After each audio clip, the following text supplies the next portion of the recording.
Welcome back to the short Torah thought for the week. And, we spoke last week about the Jewish response of the coronavirus, which is always a response both body and soul. The body is the health advice that we're receiving, not only advice, instructions, call, and so on from all the medical professional, CDC, government officials, friends, and so on.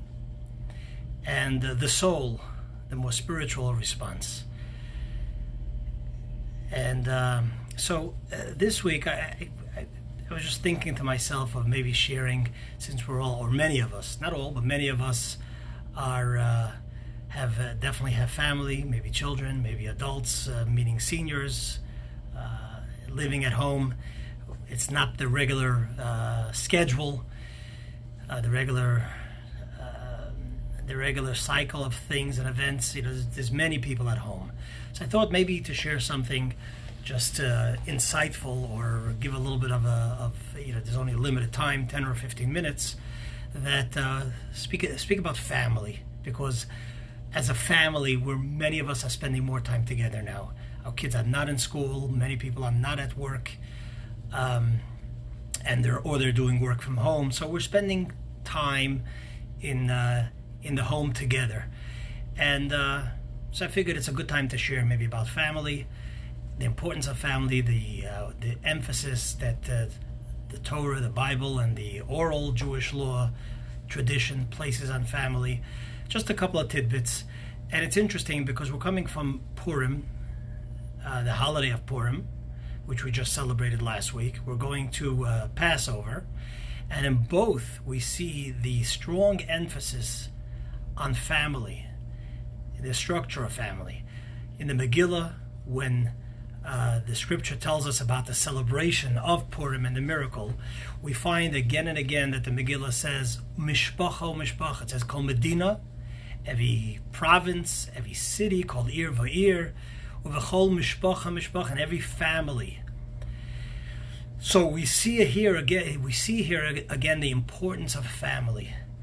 We're coming to the Seder. We're coming to the Seder table, which will happen on Pesach. And over there, again, we find such emphasis, importance, not so much on the synagogue, which most are closed due to the highest importance given to life and health, but we find the Seder is the Seder is observed at home, and that's where the kids are at home and everybody shares. In fact, someone jokingly said that this year that Seder will take so much quicker because the kids are out of school and there'll be a lot less to share, and the Seder will go 1, 2, 3. Although that's cute, but the truth is that schools have responded amazingly by doing, the teachers have been so dedicated by doing online classes, and making sure that the kids will be prepared for Passover. This is happening in schools across America, Jewish and non-Jewish schools. Teachers have been excellent and great. So, but we see here again the emphasis of family. And just to continue talking, maybe a couple of quick tidbits regarding family and its importance, because again, we're spending a lot more time together. So, the family structure, the way the Torah views it, the Torah talks about, of course, one of the 10 commandments is honor your father and mother, and it's put into the same column. The Torah, the 10 commandments have 2 columns. It's put into the same column of the commandment that says, "I'm the Lord your God, and you should not have no other gods," to show you how the tremendous respect and in what esteem we have to hold our parents. The Torah tells us, talking about grandparents. Many of us, I know, we have. My mother-in-law is living by us at home. Thank God. The Torah tells us how important the role of grandparents are. The Torah says, Shema B'ni the verse skips me right now, but basically says you should listen to your parents and listen to what your grandparents have to tell you, because there's a role that grandparents play that parents do not. There's a certain impact. There's a certain chemistry sort of between those of us who are grandparents know that. There's a certain chemistry that grandkids have with grandparents, and an impact that you could have going in both directions. As we're spending more time at home, there's some very important things we have to pay attention to. This is the time when our kids see how we are in real life.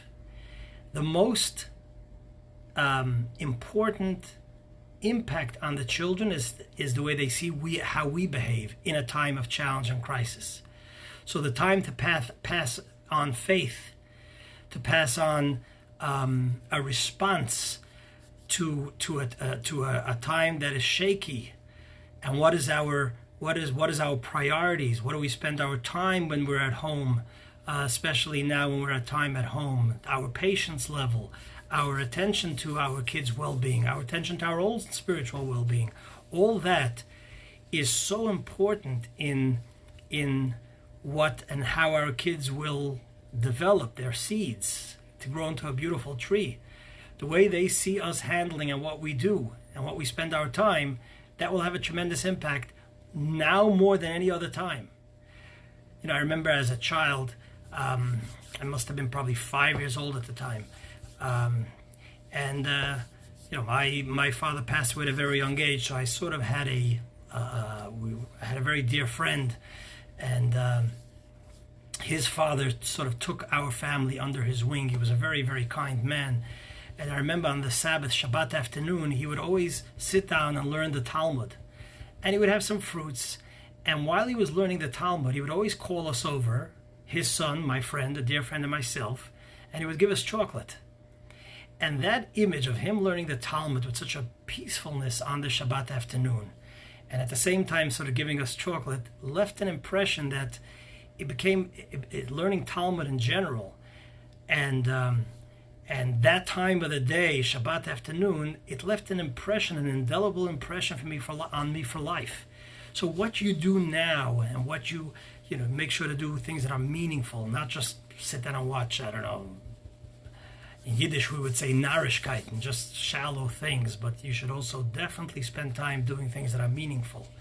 And I want to say also, talking about family and the emphasis that Judaism places on family, the most important thing for a healthy home, of course, is what we call in Hebrew Shalom Bayit, a home where there's peace between husband and wife. To use the words of the Talmud, talking about a healthy family, the Talmud says, Chayav Adam le'ahov et ishto kegufo u'lechabdo yoter migufo. A man has to love his wife like himself and respect her even more than oneself. And vice versa, it says, Ezeu isha kshera, who is a kosher or a fine woman, ha'oser etzon ba'ila, who fulfills the wish of her husband. So the strong respect and peacefulness at home between husband and wife, as we are hunkered down as a family, is the most important foundation for our kindlach, for our children, and how we treat our parents, and the care that we give to our parents, meaning their grandparents. All that, now is the time. And again, from a Jewish perspective, or from a Torah perspective, because really that's a universal perspective, but just quoting what the Torah has to tell us, the Torah, the Talmud, the Bible, and so on, these are important fundamental guidelines and rules of how we raise a Jewish family. And I want to say, just to add, last week I heard from Rabbi Goldberg in Boca.